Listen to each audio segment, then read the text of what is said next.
남편이 바람을 피우고 있는 것 같은데 증거가 없네. 이랬을 때 많은 분들이 생각하시는 게 심부름센터를 써서 뒤를 밟을까? 뭐 이런 생각 많이 하세요. 저도 굉장히 질문을 많이 받습니다. 그래서 오늘 많은 분들이 궁금해하시는 심부름센터 써요? 말아요? 자, 이 부분에 대해서 말씀드리겠습니다. 자, 배우자 바람 때문에 속 썩는 분들이요. 공통적으로 한 생각이 뭐냐면 현장을 잡아가지고 그냥 망신을 확 줘버려? 이런 생각 많이들 하시거든요. 그래서 뒤를 밟고 싶어 하세요. 근데 뒤를 밟는 거 내가 할 수 있나? 못 하거든요. 이제 그래서 심부름센터, 흥신소, 증거조사업체 굉장히 명칭이 다양한데요. 저는 그냥 이 영상에서 심부름센터라고 하겠습니다.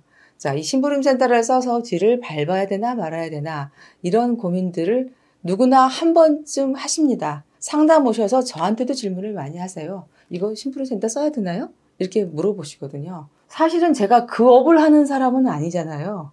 그래서 자세히 알지는 못합니다. 저는 의뢰인들이 그런 분들을 통해서 수집해온 증거를 가지고 소송에 이제 쓰는 역할만 했는데 그것도 이제 많이 하다 보니까 조금은 알아요.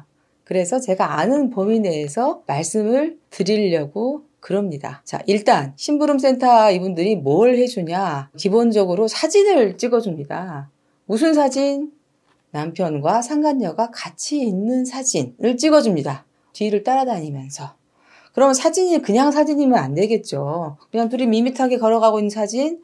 이런 사진은 곤란하겠죠. 좀 특별한 관계라고 하는 걸 나타내는 사진이어야 되겠죠. 예를 들어서 적어도 팔짱을 꼈다든가 포옹을 했다든가 키스를 한다든가 은밀한 장소, 숙박업소, 모텔, 호텔 이런 거겠죠. 거기를 들어갔다가 같이 나오는 장면 이런 정도의 사진은 찍어야 됩니다. 그러면 상간녀가 제가 누군지 모르는데요. 이럴 경우에 그럼 상간녀가 누군지 신원까지 확인해 주느냐. 이거는 저는 업체에 따라서 다른 것 같습니다. 근데 그게 다 확인되는 것 같지는 않더라고요. 자, 물론 쓸 수 있으면 좋겠죠. 근데 문제는 뭐냐면요. 이게 비용이 좀 비싸다는 거예요. 업체에 따라서 좀 많이 다르긴 하는데 제가 이제 의뢰인들한테 들어보니까 기본이 착수금이 한 200만 원 정도의 5일 내지 일주일 정도를 일을 해줍니다. 200만 원 정도가 기본인 것 같고 더 높게 받는 업체들도 꽤 있는 것 같고요. 그리고 전직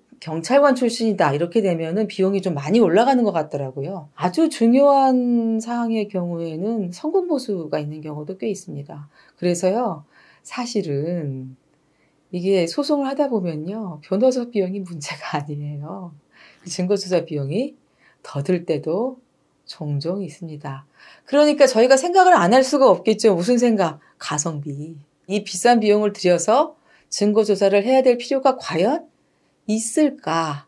자, 이 고민을 안 할 수가 없습니다. 자, 그러면 어떤 경우에 굳이 이 비용을 들이고 심부름센터를 선택해야 되느냐? 첫 번째는요, 배우자의 외도가 심증은 확실한데 물증이 전혀 없는 경우. 이게 배우자가 굉장히 주도면밀해가지고 물증이 하나도 없네. 근데요, 저희가 소송을 해보면 이런 경우가 많지는 않아요. 아주 숙련된 카사노바가 아니면은요, 이게 사람이 연애를 하게 되면 좀 정신이 이렇게 좀 흥분돼 있잖아요. 그래서 이렇게 죽던 원면에게 뭘 잘 하지 못하고 늘 뭘 흘리고 다녀요. 그래서 꼭 표시가 나는데 표시가 대체로 두 가지에서 납니다. 첫 번째는 어디서 나느냐? 핸드폰에서 나고요. 자, 핸드폰에 대해서는 제가 나중에 길게 말씀드릴 겁니다. 두 번째는 어디 나느냐? 차량에서 납니다. 보통 차량에 상간녀의 물건이 흩어져 있는 경우가 꽤 있고요. 어디에 있다? 차량 블랙박스에 찍힙니다. 근데 많이 해보던 선수들은 또 이런 것도 다 지우네. 내든 또 차량 블랙박스 또 꺼버리네. 자, 이런 경우가 있어요. 정말로 증거가 없다. 자, 이럴 경우에는 선택 생각해 보셔야 되고요.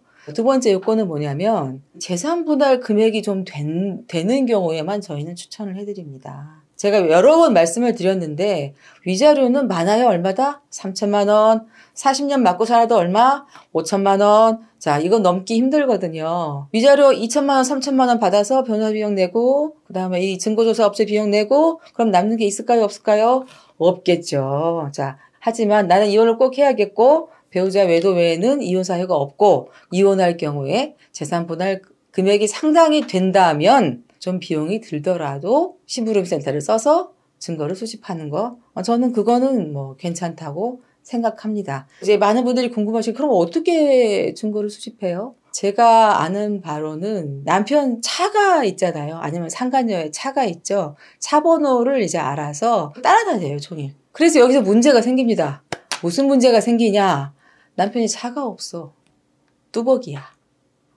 자, 이러면 굉장히 쫓기가 어려워요. 그럼 어떤 분들이 이렇게 생각하시거든요. 첩보 영화, 뭐 첩보 만화 이런 거 보면 막 미행하잖아요. 지하철에서 막 따라다니고. 이분들이 그렇게까지 해주시는 것 같지는 않더라고요. 차량이 없는 경우에는 성공 가능성이 그렇게 높지 않을 수 있다. 이건 좀 알아두셔야 되고요.